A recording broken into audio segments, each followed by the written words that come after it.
Thank you everybody for coming. It's good to see good attendance here, and I'm sure what will happen is throughout the night you'll be gaining more and more knowledge that you can put into your toolbox of knowledge that you already have. So of course it's here just as an additional thing for you.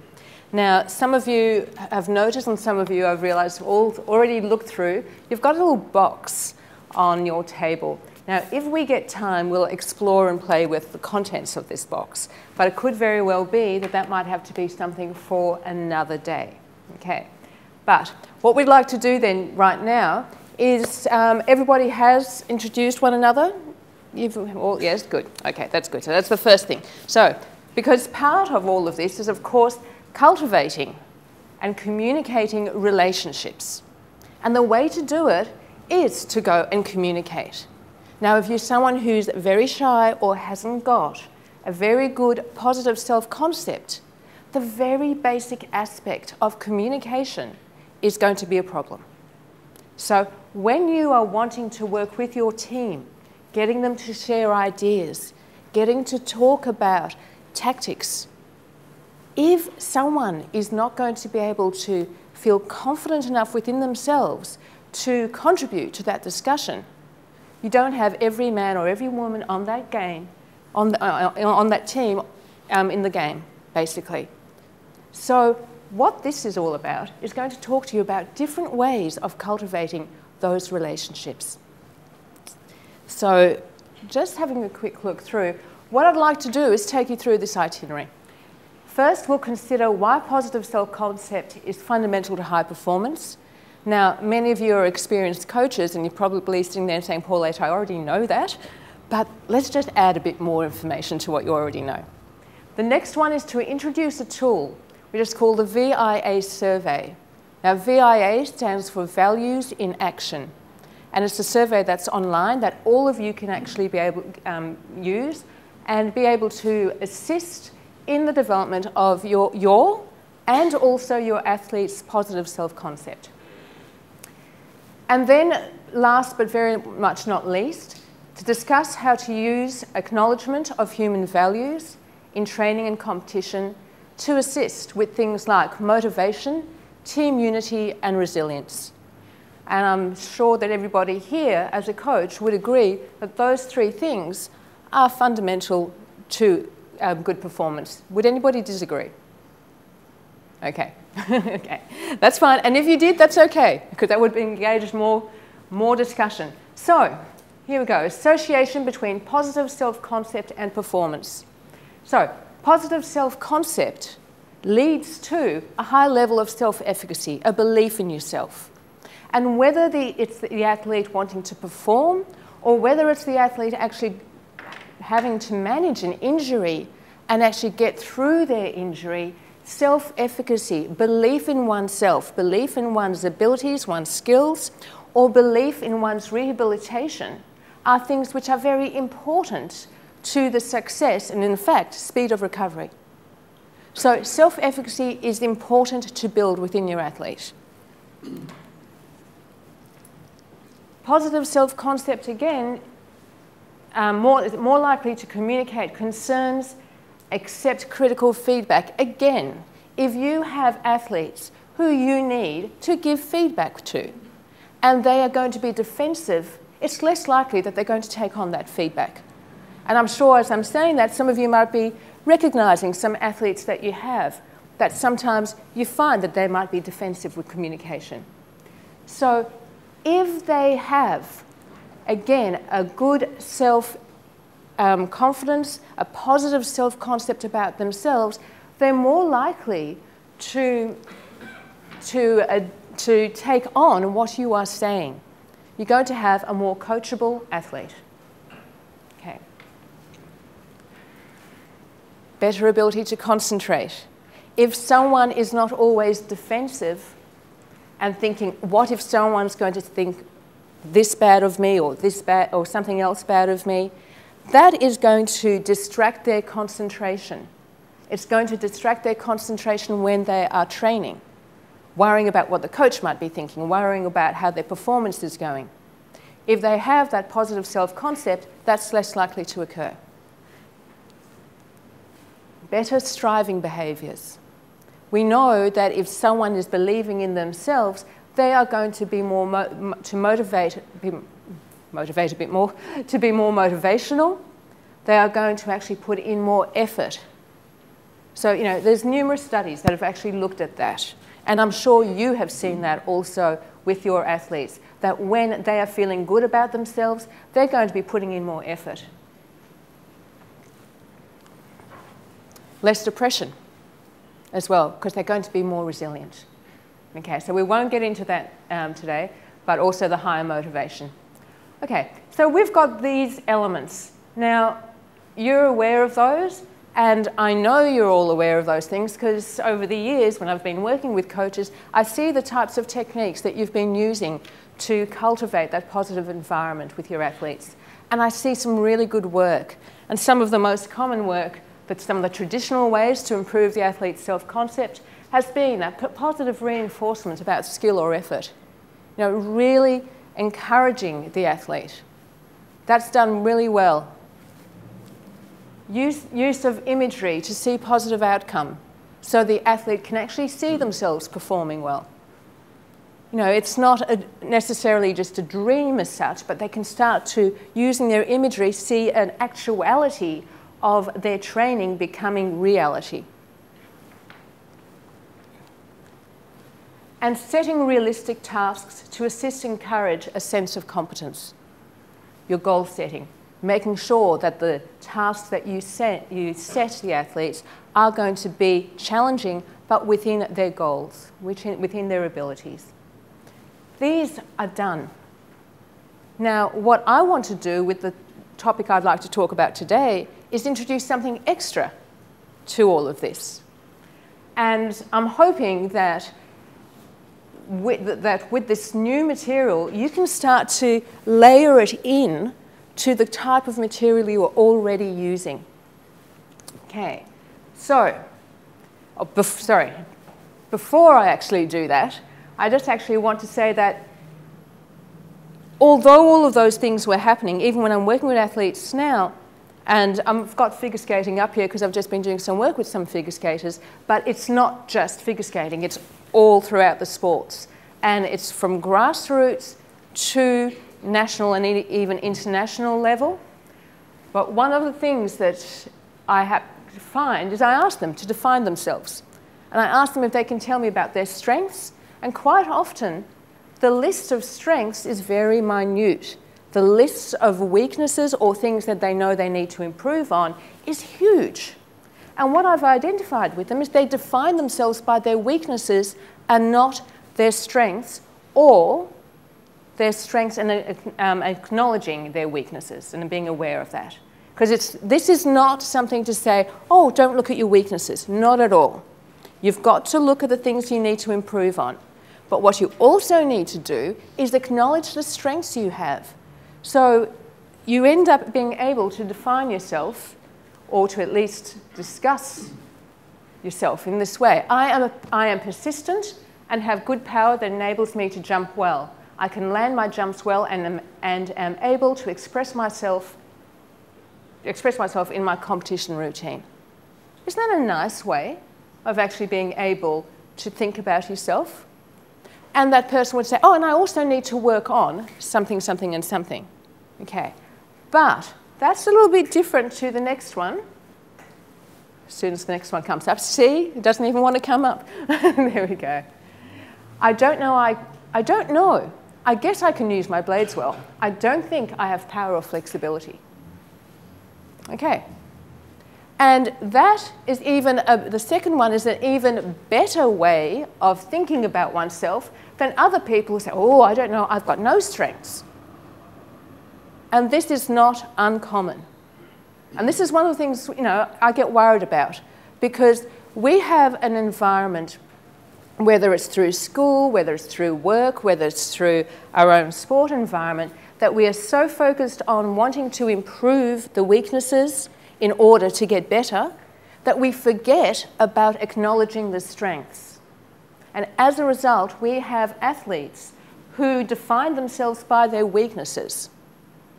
And then when they are challenged, if they only see themselves as a weaker sense of themselves, they're not going to have that resilience to actually put the effort and get through. So this is why I wanted to talk to you today, so we can actually start to encourage a view of oneself that's more like this, less like this. Okay. Okay, so the way to do it is the VIA survey. And this is a good thing because this is exploring. It's one of our things that we do, we explore. Okay, so if we look at the VIA survey, values in action.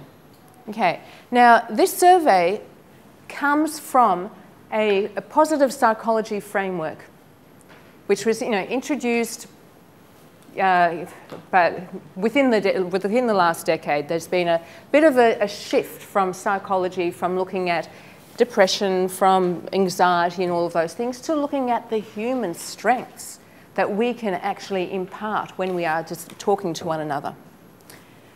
And so some of these things, as you can see, citizen, teamwork, humour, playfulness, curiosity, love of learning, social intelligence, appreciation of beauty, and underneath there's excellence, zest, enthusiasm, bravery. These are all values which each and every person in this room holds. Each and every person in the world holds. The way they came up with these 24 strengths, and let me just, Martin Seligman and Kristen Peterson, they did a number of years survey and they tried to identify what are all of the human values in mankind, the human values we can find. They came up, they looked at from values from Aristotle's days right up to now. And they came up with 3,000 different values. And then they were able to try to condense it into something a bit more manageable, and they came up with these 24 strengths. Now, what we can do is we can look at those strengths and try to figure out how can we use these strengths to assist us perform better as coaches, as well as our athletes performing better for us. And the discussion for the rest of the day is how to do that. Okay. And actually, before I say that, let me just say that the use of our strengths is innate. Every one of us has got this capacity because they're part of who we are as a human. All we need to do is get someone to acknowledge those strengths within us and provide the motivation or provide the cultural environment to bring them out. Okay. So, let's have a look. When you actually do the survey, the people who actually put the survey and put the entire idea together were saying that your top 5 strengths, or top 5 values, are your strengths. They're your human strengths. And they're called signature strengths. And they are the thing that then defines, in a way, who you are and how you can apply yourself. So, let's just have a look at this. Athlete 1 might have as their top strengths self-regulation, persistence, honesty, authenticity, judgment and critical thinking, and bravery. Now, what I'd like to do is get you to be thinking a little bit about how would these qualities be of assistance in a training environment? How would they be of assistance maybe in a competition environment where there's a close competition? And some of you might say, well, self-regulation, somebody who's able to make sure that they're going to be there at training on time, eat properly, that's important. Persistence, even when they're tired, they're going to keep going through with their training that we've given them. That's important. Honesty, so if they've got an injury, they're going to come and tell me about it so that I can manage that injury. Judgment and critical thinking, being able to take in both sides of an argument, being able to adapt the information that you give them and actually translate that into their practice environment. and bravery. If they're too scared of doing the skill, maybe we've got quite a few gymnastics coaches here, you know, if they're too scared to be able to do that skill, having the value of bravery, that they can say, hey, I'm a brave person. I'm actually going to be able to really have the courage to manage this. They can start to put sentences, affirmations together based on their values. And we'll talk about that a little bit later. So I see that these values are probably more evident. But then you might see these values. Okay, teamwork's evident, but then there's curiosity, hope, appreciation of beauty and excellence and zest. You might be saying, well, gosh, you know, I've got an athlete who's quite curious. You know, what do I do with that? Well, maybe you can actually get them to use that curiosity to start to learn different repertoire of what you're actually trying to teach them. You might get them to use their hope. Now, hope is a strength or is a value which allows you to look into the future and then select from a number of different options. So if one thing goes wrong, they've still got other options that they can look at. So if you've got an athlete who, for whatever reason, is not doing as well, you can start to talk to them about using their hope to think about different strategies and then select one or another. And you might be, well, why is this important? Well, this is important because if an individual has these qualities, they actually feel motivated to be able to use them, and they feel really excited about using them.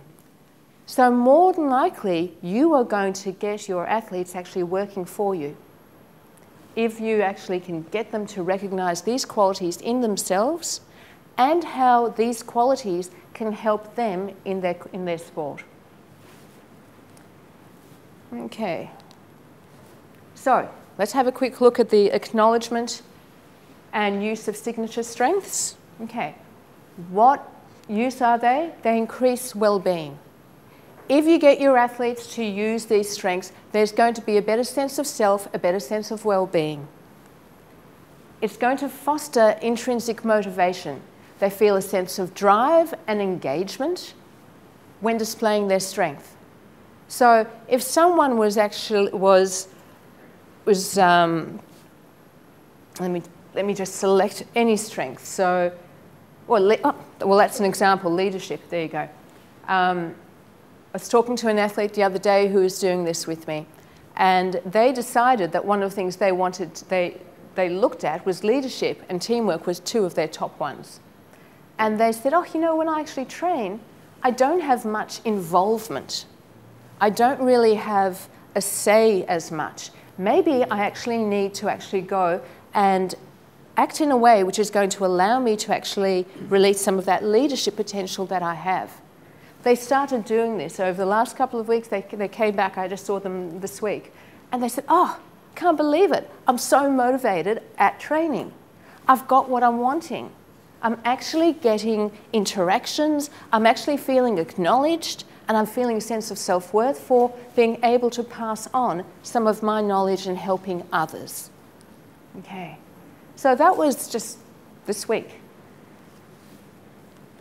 It increases the speed of learning. If you are using your strengths, and when people use their strengths, they usually feel confident, what's going to be happening is they're going to more likely learn a task because they're less likely to have doubts. They develop a sense of ownership and authenticity.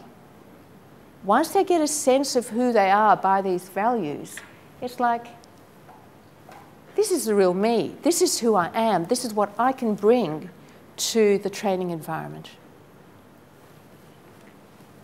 And if you do have ownership and you have all the above, you're not defensive, you're going to increase your communication and your resilience.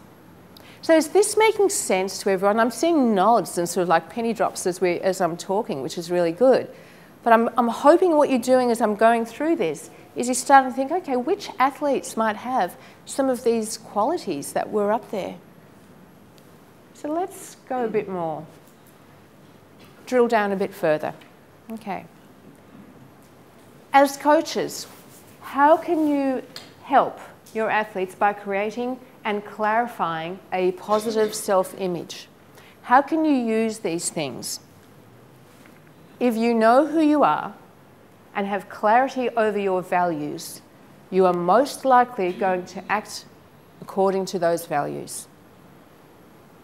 If you believe as a coach, for example, that you are someone who has got creativity, then probably you are going to invest that creativity into the way you develop your programs. If you are someone who you believe has got industry diligence and perseverance, you're probably going to be someone who's going to making sure that no matter how tired you are, you're going to be putting in. You're going to persevere at it because you are someone who's an industrious individual. Now, hopefully, as I'm saying these things, some of you might be saying, oh yeah, that's a bit like me. And yes, whenever I think and remind myself that's who I am, I do put in more effort.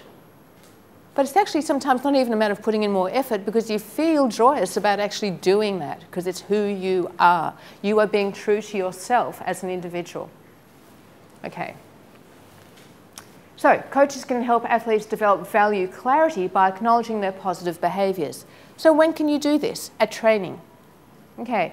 You might have someone who is looking really tired, but they're actually just still working hard. You go past, say, hey, Johnny, that's really great. You know, you're really using your persistence there. Or you might turn around and one of the other athletes might be saying something about not sure what music they're going to be using in their figure skating. Okay, use your creativity. Start to think about which is going to be the most suitable for you. Think through it all.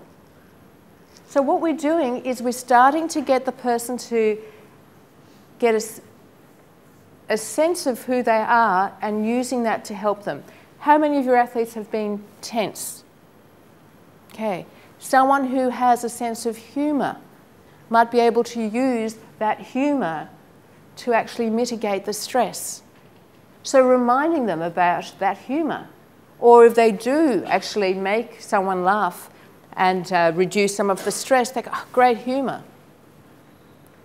What you're doing is you just integrate, you're just using the vocabulary of their positive values in an everyday environment. And by doing that, you are reinforcing that. Okay. You can also help develop team values and team identity. I've used this survey on a number of occasions with state teams when they're just all coming together and they want to get a sense of who they are as a team. So one of the things I get them to do is to fill out the questionnaire and come to the camp with their 5 strengths in mind and actually introduce themselves to the other people via their 5 strengths. It's actually a really nice, ice-breaking way of getting people to acknowledge themselves and, you know, find out what the other people are like. The other thing you can start to do with this is get a sense of what are the strengths of your team.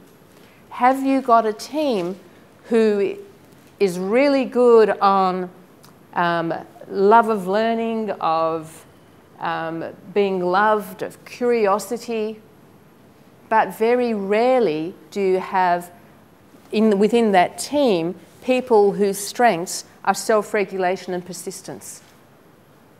If that's the team you have, then that regulation and that persistence is something that you've got to help develop that team to have.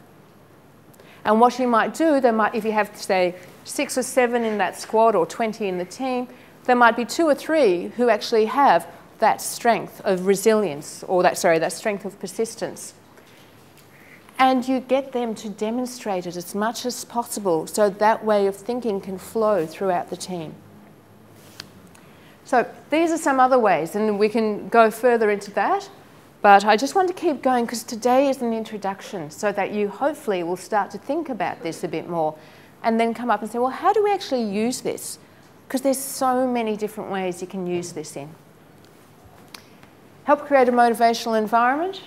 Remind athletes of their strengths. You as the coach can do it, or you can get your athletes to have a bit of a buddy system doing this. I know with some of the programs and athletes that I'm working with, they've actually got this buddy system whereby they recognise one another's strengths. And whenever they see that displayed, they actually tell the other person about it. And so again, what is fostering is a belief in oneself and a belief that one can actually carry out those strengths and get a good performance as a result of it.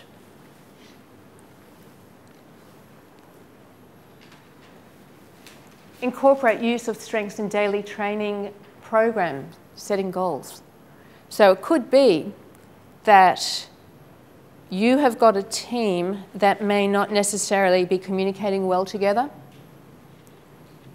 You might talk to them about teamwork and then suggest that each day at training, every person on that team has got to contribute or do an act of teamwork in training on 3 occasions. So 3 times every day, on 3 occasions, every day of the week, they have got to express some teamwork behaviour.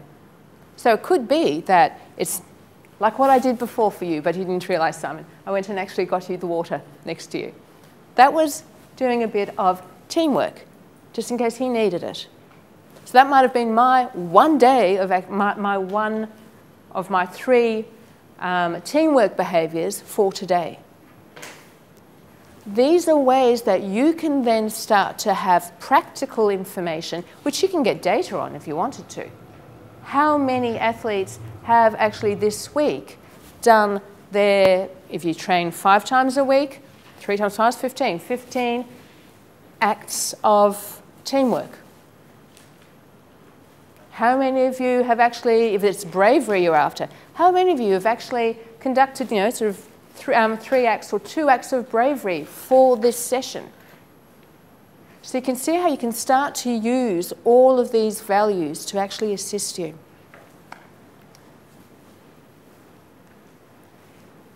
You can get athletes thinking about how they can use their top values in their training program. And I guess the example I gave you before about that athlete who was looking at the cards and said, oh, leadership and teamwork, I need to incorporate this into the way I train because that's going to really motivate me. That's an example of that. Get your athletes thinking about it. And this one was to develop a team mission statement. Ask each individual athlete to identify how they will contribute to the mission and set weekly plans around this. This was done with a group where they came up with their own team mission and then they had and they wanted to achieve a certain aspect of that team mission within 9 weeks. And what they did is each person in that group set down on a weekly basis what they were going to do to contribute to that team mission. And in some cases, the whole buddy system was that they were going to introduce, week 1, a buddy system. And what they meant by that was that they were going to find someone they could buddy up with. And then week 2 was they were going to have implemented some of the words or the actions that would help one another. Then week 3, week 4. So they had this program.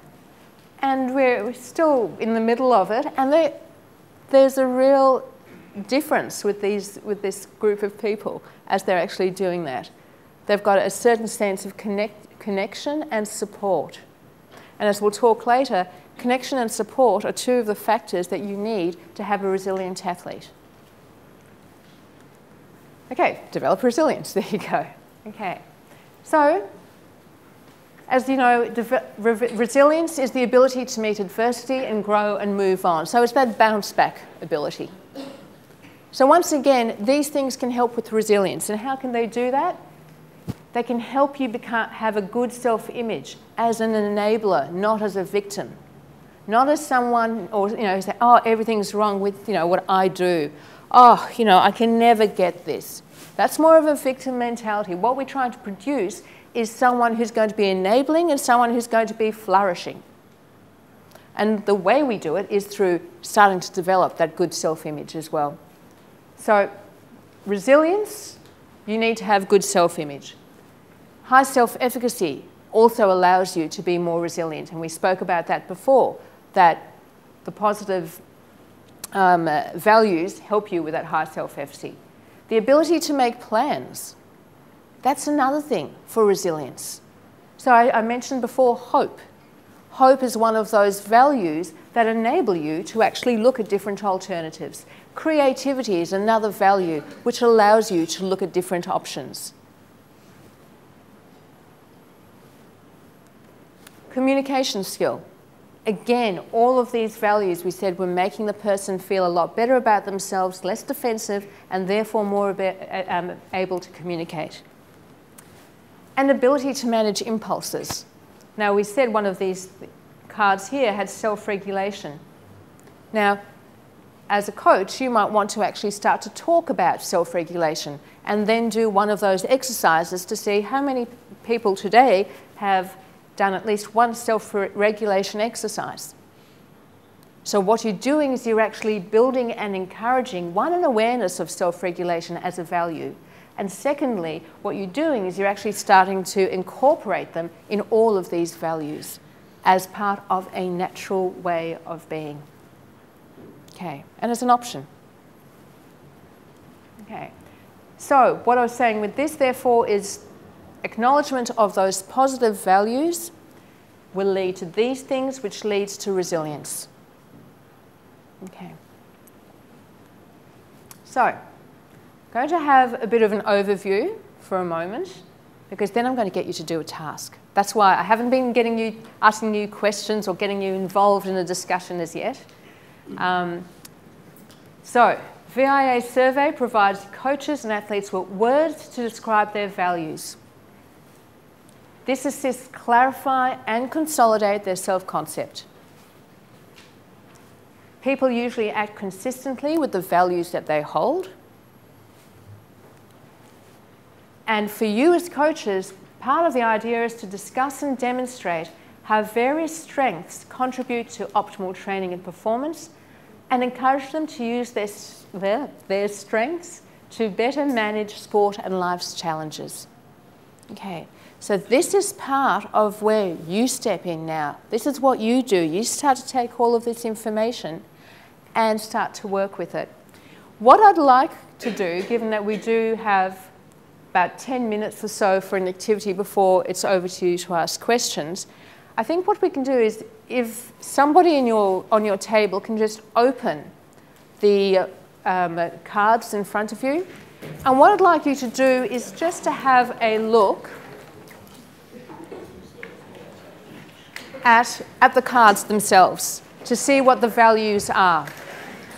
What I'd like you to do now is to just have a look at all of those values and just start to first see which ones of those values could be in, if you can see any of those values in some of your athletes.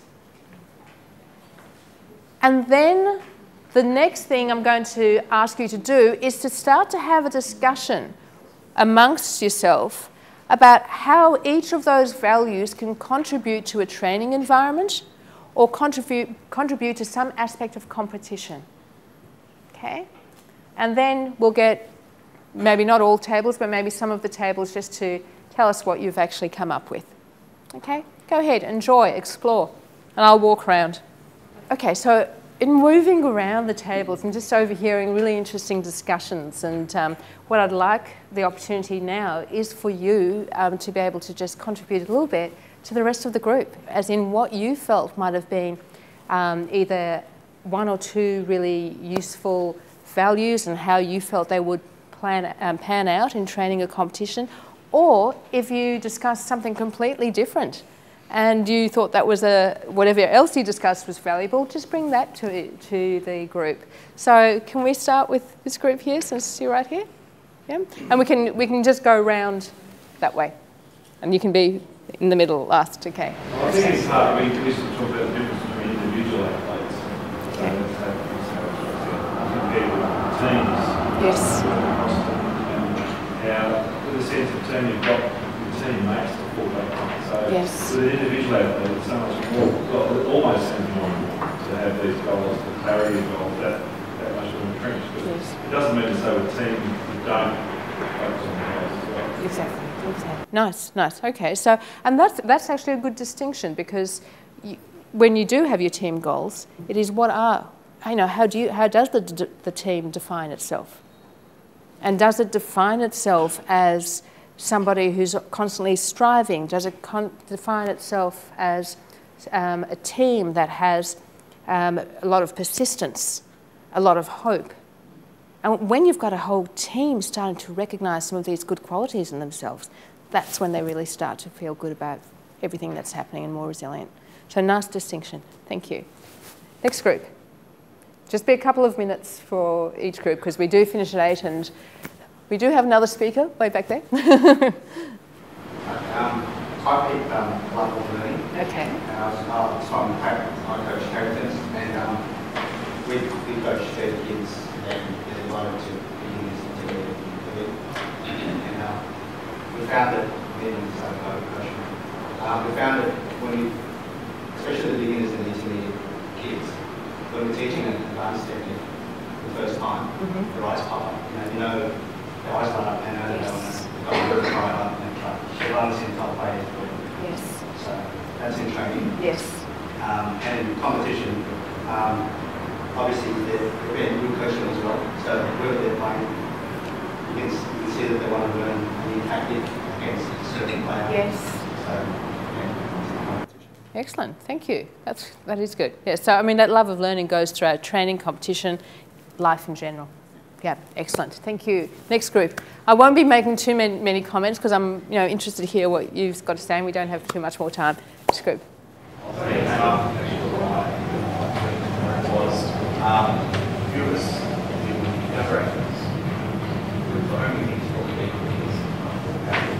But wondering about whether the language involved, about another version or There actually is. There actually is. When you do the survey, there's an adult version and there's a version for children. So you do have that, and so especially when answering the questions, yes. But the terms can still be the same, and then it comes up to you to actually really try to work with getting them to understand those concepts.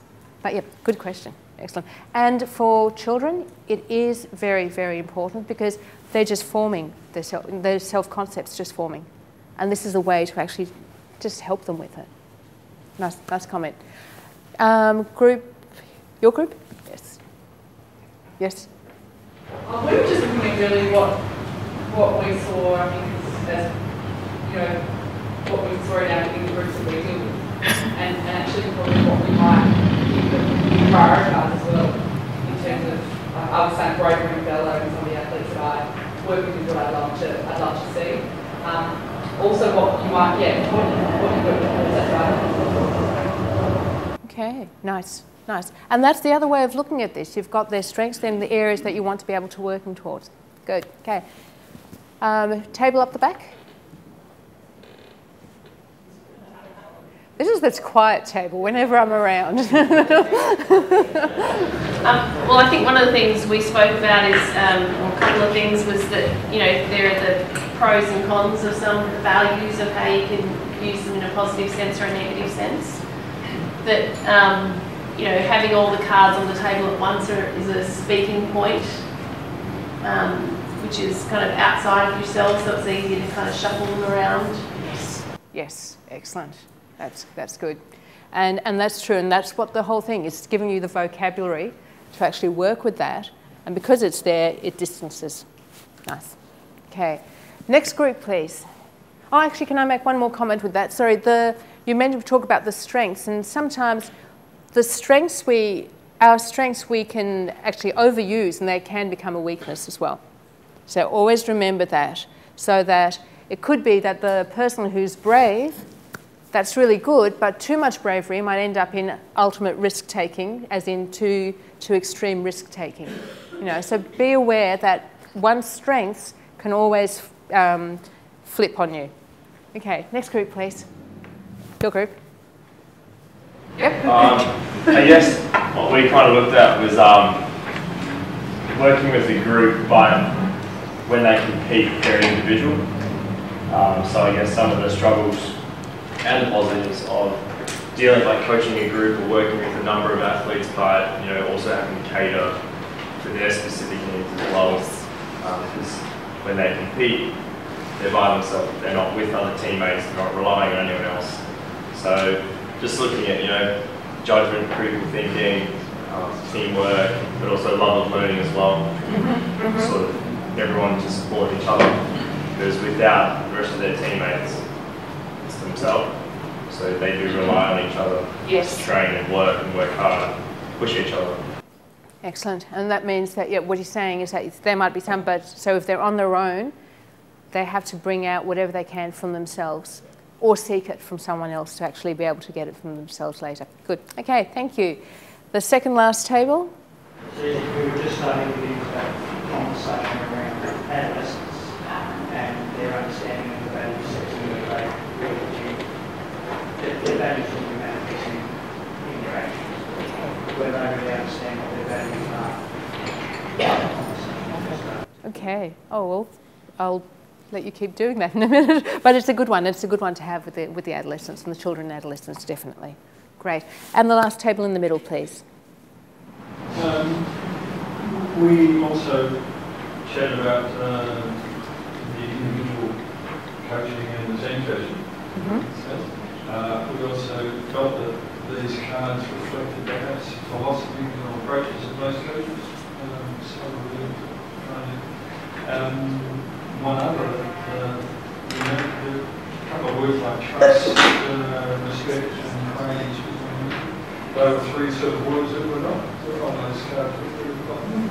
Okay, yes. So trust, respect and praise.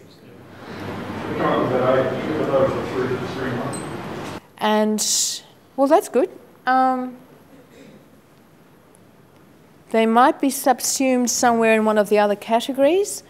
But that's good pinpointing. Okay, excellent.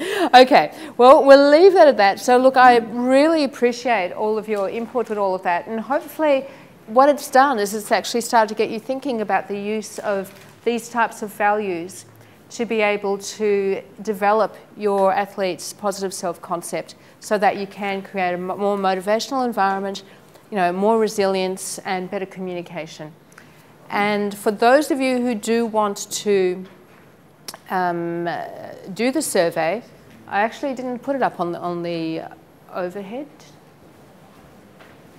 No, I didn't. So let me just write it over here.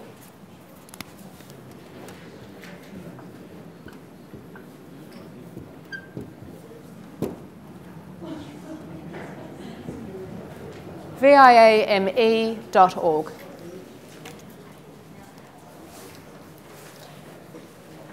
But what I would do is also, just got this here. Okay, so if you want any further information, do contact me. I mean, I'm at the two places. I'm at VIS, but if you, with VIS, if your athletes are VIS athletes, definitely send them and we can work at VIS with them. If your athletes are not VIS athletes and you want more information, just contact me at Mental Potential and I'll be able to actually provide you with some more detail on how you can use these cards and these concepts. So thank you very much for all your information.